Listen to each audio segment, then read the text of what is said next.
continuamos en Noticiero 9 y venimos hablando sobre la economía. Cada vez quizás nos especializamos más, como podemos, por supuesto, y desde el bolsillo y desde casa. Pero dijimos, ¿por qué no invitarlo al economista Eduardo Aguilar, que manejó los destinos del Ministerio de Economía en la provincia del Chaco? Hoy es senador, por supuesto, en el Congreso Nacional, pero sabe mucho de nuestra economía chaqueña, porque además integró el CONES, daba clases en la universidad, y quizás nos ayude a entender un poquito más a nosotros y a ustedes en sus casas. ¿Cómo le va, Eduardo? Muy bien, buenas noches. Muchísimas gracias por la invitación y, bueno, a disposición, lo que podamos ayudar. Siempre es, creo que muy grato transmitir este tipo de cosas y es muy importante que la gente los entienda, ¿no? No solo las buenas decisiones económicas, sino también a las buenas decisiones políticas de la gente. Sí, porque siempre lo decimos, la economía se siente primero en la casa, en el hogar, y la gente se pregunta, y esa es la gran pregunta, dice, ¿cómo hacemos para bajar los precios? Porque cuando el dólar sube, los precios suben, y cuando el dólar baja, los precios no bajan. Es así, efectivamente. ¿Cómo ve usted esto? Bueno, mire, la verdad que venimos de un cambio muy importante en el último mes en el precio del dólar, efectivamente, y eso tiene impacto en los precios. Es decir, aproximadamente la mitad de los precios de la economía están influidos por el dólar, por la variación del dólar. Son lo que se llaman productos transables, ¿no es cierto? O sea que cuando se mueve el dólar, porque suben insumos básicos, y suben otros productos que vienen de afuera que compiten con los de adentro, entonces al productor cuando suben los de afuera también le da la posibilidad de subir el suyo, porque obviamente si tu competencia cobra más, te da la posibilidad de aumentarlos, ¿no? Entonces, la mitad de los productos de la economía está influido por el dólar, pero aparte la gente que por ahí no tiene ningún insumo en dólar, yo siempre digo, por ejemplo, mi peluquero no tiene ningún insumo en dólar, pero cuando sube el dólar él sabe que las cosas le van a... él sabe que las cosas le van a empezar a costar un poco más caro, entonces aunque no compra nada en dólares ni vende en dólares, empieza a subir también el precio de los servicios. Es decir, el dólar en la Argentina funciona como un precio que indexa a los demás y empieza una espiral importante. Por suerte se detuvo ahora, bajó, creo que cerró ya 17.50, 17.50 y 30 según el mayorista o el minorista, ¿no? ¿Usted cree que el dólar está bajando porque el mercado de alguna manera dio señales por el último triunfo o por esta buena elección de Cambiemos a nivel nacional? En parte sí, a ver. Digo, buena, viéndola desde el punto de vista de Buenos Aires, ¿no? Sí, porque es un 30, un 33, un 35%, ¿no? A nivel nacional, en general, ¿no es cierto? En parte pasa eso, es decir, en la Argentina... Los argentinos tenemos toda una cartera de inversiones, por ejemplo, en plazos fijos, en bonos en pesos y en parte en dólares. Cuando hay incertidumbre sobre el rumbo de la política o de la economía, la gente parte de esa cartera la transforma en dólares. Eso es lo que pasa en general siempre antes de las elecciones. Se asusta, sale a comprar. La gente dice, bueno, a ver, ¿en qué puedo proteger más? En general los argentinos ahorramos y lo ponemos en dos cosas, dólares o ladrillos, porque son las inversiones seguras y más fáciles de decidir, ¿no es cierto?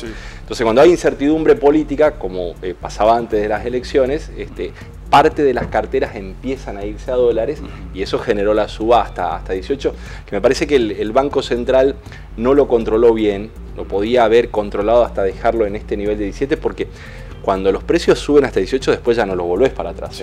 Pasó cuando la primera devaluación que hizo el gobierno de Macri, fue una devaluación muy fuerte, de 10 a 16, los precios se indexaron inmediatamente a 16, después el dólar bajó hasta 14, pero los precios ya no bajaron, quedó un colchón importante, por eso es muy importante no dejarlo fluctuar tanto, ¿no? Senador, usted fue precandidato a gobernador, estuvo ahí muy cerca en algún momento, bueno, después hubo un consenso, finalmente terminó yendo Pepo.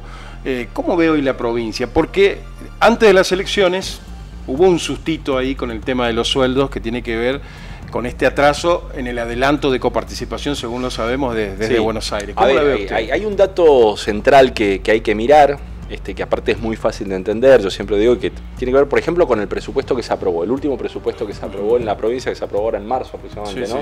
El del 2017. Mire, ahí hay 24.000 millones de pesos previstos de coparticipación en este año y 24.000 millones de pesos previstos de masa salarial. Esa es la masa salarial que en el año tiene que pagar la provincia. Son aproximadamente, a inicios de año eran aproximadamente 1.900 millones de pesos por mes. Pero 100% de la coparticipación hoy está volcada a salarios, ¿no es cierto? Entonces, ¿qué pasa? Por los aumentos, por los incrementos. Exacto, está previsto así. ¿Por qué? Acá hay un problema de corto plazo en estos retrasos que se generan, ¿no es cierto? que es, como la economía viene muy planchada, muy estancada, sobre todo el consumo, que están creciendo algo, un poco las exportaciones, un poco las inversiones, pero la coparticipación no depende de eso, depende del consumo y del IVA sobre todo, ¿no? Sí. Como eso viene muy planchado, la coparticipación está viniendo por debajo de lo previsto. Y como el 100% de eso está metido a salarios, cuando te viene menos de los previstos, empezás a tener dificultades para el pago de salarios. Eso pasa. O sea, hay una responsabilidad, en primer lugar, de la política económica nacional, porque efectivamente con tasas de interés muy altas ha planchado el consumo y ha planchado la inversión. Por eso el desempleo creció, por eso la pobreza creció, ¿no es cierto? Pero después nosotros decimos, hay que mirar efectivamente la responsabilidad provincial también. ¿Por qué? Porque desde el 83 para acá, nosotros tenemos un promedio de 5.000 nuevos empleos públicos cada 4 años. Entonces, eso ha llevado, que es una forma, una metodología de hacer política, que la provincia tiene que efectivamente desterrar, ¿no es cierto? ¿Eso a qué ha llevado? A que el 100% de la coparticipación esté hoy volcada al pago de salarios. Entonces, ¿cómo funciona la coparticipación? No mucha gente lo sabe, pero vos tenés una cuenta en el Banco de la Nación, en el Banco de la Nación Argentina, Buenos Aires, no en el Chaco, y todos los días el gobierno nacional, AFIP, digamos, recauda y te deposita, recauda y te deposita, recauda y te deposita. Vos a las 12 del mediodía, digamos, sos ministro de Economía, abrís tu computadora para ver cuánto entró ese día. Es lo el momento más esperado. Exacto, es lo primero que haces, claro, ¿no es cierto? Claro. Juntás del 1 hasta el 30. Si te alcanza para pagar los sueldos del 30, pagas el 30. Si no te alcanza, seguís juntando del 1 al 5 del mes siguiente y ahí anunciás el pago. Cuando no te alcanza ahí ya, y ya tenés que empezar a llamar a Buenos Aires, ¿no es cierto?, para que te den una ayuda por afuera de la coparticipación. ¿Es lo que pasó ahora? Exactamente, eso hay que entenderlo. La coparticipación es religiosa. El presidente puede estar enojado con vos, no ser de tu mismo signo político, no te mandará para hacer una ruta, pero la coparticipación es religiosa, eso recaudan y te depositan todo el día. Después a vos te alcanza o no te alcanza según cómo obviamente vayas manejando tus gastos. Si a usted le tocaba ser gobernador, porque puede serlo, o no le tocó hace 2 años, exacto, pero tiene 45 años, en ese sentido, es joven, claro, está trabajando. Claro. ¿Se hubiera endeudado tanto? Porque hay 2 créditos que se tomaron. Sí. Es la principal crítica que le hace la oposición al gobierno al gobierno de Pepo. Dice, bueno, ya con un crédito reactivábamos las obras, el mismo crédito ese después se va destinando o tiene otros destinos como la masa salarial, sí, que usted decía, digo, tomamos otro, sí, estamos pagando la deuda también de judiciales, en cuotas, pero en definitiva falta liquidez en la calle, falta, sí, absolutamente. Al gobierno le falta liquidez, eso es una realidad, si no, no nos atrasaríamos como sí, nos atrasamos. Además de las deudas con proveedores. Totalmente, pero yo he opinado reiteradamente sobre el tema en el siguiente sentido. Hay que mirar números ahí y hay que ser muy cuidadoso con el tema de deuda, porque nosotros hicimos un gran esfuerzo, recuerdo por lo menos los 4 años que estuvimos en el Ministerio de Economía, por reducir la deuda. Cuando llegamos equivalía a casi 14 meses de coparticipación la deuda. Terminó en 4 meses de coparticipación, o sea, se bajó muchísimo, a 6.000 millones de pesos. Sobre esos 6.000 millones de pesos, el gobierno actual tomó 8.000 millones, o sea, pasó la deuda de 6.000 a 14.000 millones de pesos. ¿Y el mes eso qué significaría, digamos? Bueno, el presupuesto provincial, son aproximadamente unos 6 meses porque está en 50.000 millones de pesos, el presupuesto el que se aprobó en 2017, ¿no? Pero digo, es un monto fuerte, es un monto fuerte. Lo que hay que tener claro es que eso no se puede repetir. Entonces no puede, es igual que el gobierno nacional, no, y lo decía hace poco el jefe de gabinete, ¿no? No podemos seguir tomando deuda al ritmo al que estamos tomando. Eso aguanta 1 año, 2 años, pero no aguanta mucho más que eso. Fíjense el gobierno nacional. En este momento el déficit fiscal del país está en el orden de entre 4 y 5 puntos del producto. El producto de la Argentina son 600.000 millones de dólares. 5 puntos del producto quiere decir entre 25.000 y 30.000 millones de dólares todos los años tenés que tomar de deuda para hacer frente a eso. A eso lo podés hacer 1 año, 30.000 millones de dólares. Al otro año, 60.000 millones de dólares ya acumulados. Sí, sí. 3 años, 100.000 millones de dólares. O sea, más que eso no lo podés hacer. Después tenés que, obviamente, buscar equilibrar tus cuentas. ¿En qué se ha equivocado el gobierno acá nacional? Siempre hacemos esa crítica. En que ha elegido un camino de baja muy rápido la inflación con tasas de interés muy altas. Sí, sí. Esas tasas de interés no permiten que la economía se reactive, entonces la recaudación no se recupera y el déficit fiscal sigue alto. Y como sigue alto, te tenés que endeudar. era mucho mejor buscar un camino de cerrar la brecha fiscal con la economía creciendo que sometiéndola a... el banco tiene en este momento, el Banco Central tiene tasa de interés en 26 puntos, pero llegaron a estar extremo. 38. Claro. No compras en cuotas a esos niveles, no construir la pieza adicional que necesitas en tu casa a esos niveles, ¿no es cierto? O sea, la construcción se para, el consumo se para, y eso hace que no recaudes. Sí. Y como no recaudas, tenés que tomar deuda después, ¿viste? O sea, eligieron el camino de achicar el déficit ajustando en vez de reactivando la economía. Hay un error importante que espero lo vayan modificando, ¿no es cierto? Espero sinceramente que lo vayan modificando porque el país no puede tomar deuda a ese ritmo, y cuando te dejan de prestar estás obligado a hacer devaluaciones importantes, y devaluaciones importantes te comen el salario, ¿no? Senador, más allá de la soja, los productores sojeros están en una situación especial. Ayer informábamos justamente que el Chaco quedó segundo en el país en lo que hace a producción algodonera, cuando Chaco por años fue primera. Claramente. Obviamente esto puede tener que ver con el gobierno, puede tener que ver con los productores, con las políticas agropecuarias, pero ¿cuál es la salida? Digamos, el Chaco no llega a 150.000 hectáreas de algodón. No, efectivamente, a ver, lo que hay que entender con el algodón también ayuda. Claramente, y es muy importante como mirar esa parte productiva, ¿no? Lo que hay que entender con el algodón es que hay un movimiento de largo plazo. Ya no es un cultivo para pequeños productores porque los costos son muy altos. Claro. Los costos de controlar algodón son muy altos. Bueno, después de destruir los rastrojos, ya no lo van a hacer los minifundistas ni el productor de 50 hectáreas, 100 hectáreas. Se hace, claro, exacto, a montos muy altos, digamos, con mucha mayor cantidad de hectáreas, y se cosecha con máquinas, ¿no es cierto? O sea que ya no es el algodón que lo hace todo el mundo y iba a cosechar todo el mundo. Eso ya no está. Eso hay que tenerlo claro, ¿no es cierto? Entonces, se terminó el bracero. Exactamente. Ahora se cosecha con máquinas, y lo hacen productores que arriba de 300, 400, 500 hectáreas, ¿no? El productor más grande ya. Entonces el algodón está como un producto más en la cartera de productos chaqueños. El productor que también hace girasol, que también hace soja, que a veces cuando le da el clima hace algo de maíz o incluso de trigo, ¿no es cierto? Va a ser como un producto más en la canasta productiva chaqueña en ese sentido. ¿Cuál es una de las ventajas centrales que tiene? Que a veces es mucho más resistente que otros cultivos a esta gran variabilidad de clima que tiene el Chaco. Entonces el productor por ahí le sigue apostando porque el algodón le aguanta más cuando... acá tenés, a veces te llueve, a veces no te llueve. Los fenómenos climáticos. El algodón siempre le aguanta un poco más. Lo que no tampoco va a pasar es obviamente ese despegue de la soja que se dio cuando la soja a 600 la tonelada, hoy está por debajo de 400, ¿no es cierto? La tonelada de soja, $400 la tonelada, un poco menos.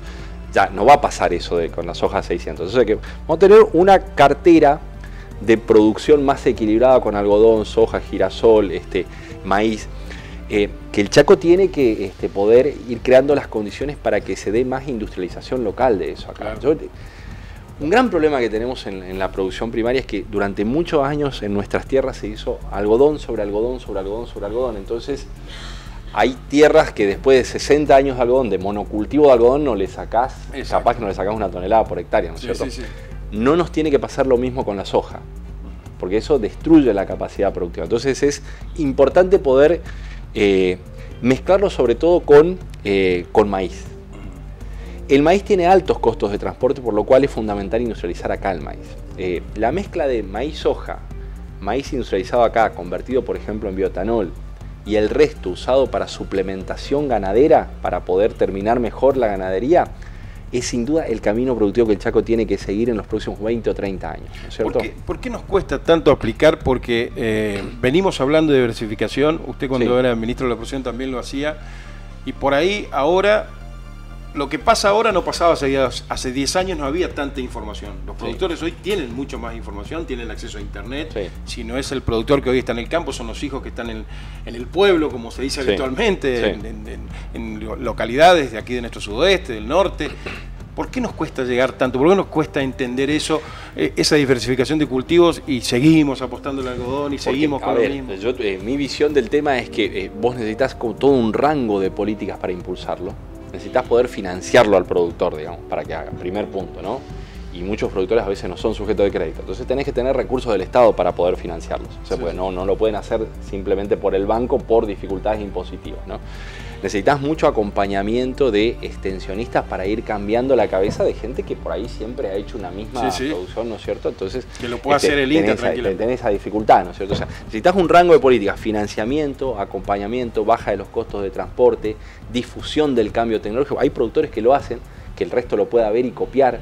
Y ahí tenemos, gran problema que tenemos un Estado muy debilitado para aplicar políticas variadas y complejas, ¿no? Nosotros siempre digo que para la transformación del sector privado en el Chaco, uno necesita tener un muy buen Estado, es decir, poder dar financiamiento, poder acompañar desde el punto de la capacitación. Pongo un caso. Muchísimos productores minifundistas, 5 hectáreas, 10 hectáreas, hoy ya no pueden hacer algodón. Antes vos le dabas la semilla de algodón, hacían algodón, bueno, cosechaban, vendían algo, después con el picudo, la necesidad de estudiar rastrojo, no lo pueden hacer. Lo lógico sería que vayas moviendo esa producción a hacerlo intensivo a todo lo que el Chaco trae de afuera: tomates, lechuga, todo lo que es horticultura bajo cubierta, ¿no? ¿Se puede hacer eso acá? Sin duda lo podés hacer. Porque traemos mucho de fuera, de Misiones, de Corrientes. Entre 90% de casi todo lo que se consume lo traes de afuera. ¿Cuál es la política que tenés que dar? Tenés que darle financiamiento a la persona para que maneje 4 o 5 invernaderos. Tenés que capacitarlo para gente que nunca hizo producción bajo cubierta. Son otras enfermedades, otra forma de cultivo. Entonces, ¿qué te requiere? Políticas muy persistentes del Estado en una variedad de temas. Por eso necesitamos un Estado que efectivamente pueda ser como de catalizador de la transformación productiva. En la zona de Santiago, en la zona de Fernández, Santiago del Estero, se hace eso. Sí, hay una cantidad importante de viveros, huertas. En la zona de Coronda, Santa Fe también. Nosotros lo tenemos que poder hacer. Pero no tienen un clima distinto al nuestro. No, porque aparte lo haces bajo cubierta. Puede tener un poco más agua, pero no creo. No, pero lo haces bajo cubierta, o sea que eso la verdad es que te independiza de ese problema, o parte bajo cubierta y parte media sombra o a cielo abierto, ¿no es cierto? Pero requerís la capacitación y financiamiento. Son dos áreas en las que el Estado está débil, porque así podés transformar mucho de lo que era estructura de minifundio algodonero, que ya no lo va a hacer más, en otras producciones intensivas que después aparte lo tenés que ayudar a vender acá y ayudar a vender fuera del Chaco también. O sea, pero se tiene que hacer con acompañamiento del Estado. No va a pasar naturalmente, quiero decir. Y ahí necesitas un Estado que tenga la capacidad de hacerlo. Por eso, gran desafío productivo del Chaco empieza por tener un Estado con mucha agilidad para hacerlo, ¿no? Usted sabe que a mí me gustan mucho los dichos, ¿no? Y Perón decía, hay que desencillar hasta que aclare. Martín Fierro, mi viejo, lo tomaba siempre, decía: vaca que cambia de querencia se atrasa en la aparición. Si usted está en este momento en un hogar y dice tengo que prever, o en su mismo hogar, porque tiene, ¿cuántas hijas tiene usted? Tres hijas. Dice, yo de acá a fin de año tengo que tomar previsiones y tengo ganas de hacerme, le digo para que le explique a la gente, como para ir cerrando. ¿Qué hago? Si tengo que construir, me meto en un crédito hipotecario, espero el procrear. Si tengo unos pesitos, ahorro en dólares. ¿Qué hago? Porque realmente la economía está, dice, si gana Cambiemos, si gana Unidad Ciudadana, siempre estamos con el tema, dice, no, la economía no tiene que ver con la política, y tiene que ver. No, por supuesto. Muchos dicen no vamos a mezclar, pero tiene mucho que ver. No, pero tiene muchísimo que ver. Lo trajimos para hablar de economía, y en este sentido, ¿qué le decimos a la gente? ¿Qué le decimos al ciudadano que le cuesta llegar a fin de mes, que le cuesta llegar a pagar los servicios? No sé, y sin entrar en la politiquería y todo eso, que no es fácil, pero realmente aquí en el Chaco la marginalidad se siente muchísimo. No es lo mismo pagar los servicios en Buenos Aires que acá, se lo dijimos al ministro Duhovne cuando nos visitó acá. ¿Qué le decimos al ciudadano chaqueño? Bueno, nosotros primero hacemos una reflexión global. La verdad es que el gobierno ha extendido durante mucho tiempo un ajuste muy fuerte, primero con una devaluación muy fuerte de ese 60% ni bien asumió Macri, ¿no es cierto? Y después con los aumentos de tarifa tan fuertes también, con poca diferenciación regional, como bien decís, no es lo mismo en el Chaco que en cualquier otro lugar, ¿no es cierto? O en el norte del país que en cualquier otro lugar. Entonces a la gente le pasa esto que decís, le cuesta llegar a fin de mes, a los que son empleados formales le cuesta, a los que son empleados de enero, que en el caso del Chaco es 40-45% del empleo está en condiciones informales, le cuesta más todavía porque la economía informal cae mucho, ¿no es cierto? Por ahí la persona que hacía lavar el auto, por ahí ahora lo lava él mismo, ¿no es cierto? Pero eso una vez por mes y antes iba todos los fines de semana. Eso cae. Mi peluquero siempre me decía lo mismo. ¿Cómo te va? Yo le pregunto, ¿cómo te va? Y mira, me dice, el que se venía a cortar todos los meses viene cada 2 meses y la luz la pagaba 200 y ahora la paga 800. O sea que eso es una síntesis de cómo le está yendo a la gente, ¿no es cierto? Es efectivamente así. Pero no, mire, yo creo que hasta fin de año por lo menos uno no tiene que esperar grandes problemas en la economía. La economía tiene un drama de fondo que es, no podemos seguir tomando deuda a este ritmo. Esto da para 1 año más, 2 años más, no da. Es decir, como vivir con créditos en casa. Exactamente, no podés tomar 25.000 a 30.000 millones de dólares de deuda todos los años. Sí, Esto incluso lo decimos casi desde afuera de lo partidario, porque también, como te decía hoy, lo decía el jefe de gabinete, ¿no es cierto? O sea, yo creo que hay un reconocimiento de que eso no. Ahora, para las decisiones cortas de acá a fin de año, yo creo que la gente puede razonar con relativa tranquilidad respecto de que no va a tener muchas variaciones en el dólar, ¿no es cierto? No va a haber más sobresalto. No, en ese sentido me parece que tiene una relativa tranquilidad. Para que tengan una referencia, el dólar a 1 año que se está negociando está en el orden de los 19,50, 20 pesos dentro de 1 año. O sea que no se esperan grandes cambios de acá a fin de año. No ese salto que hizo de 10 a 16. Exacto.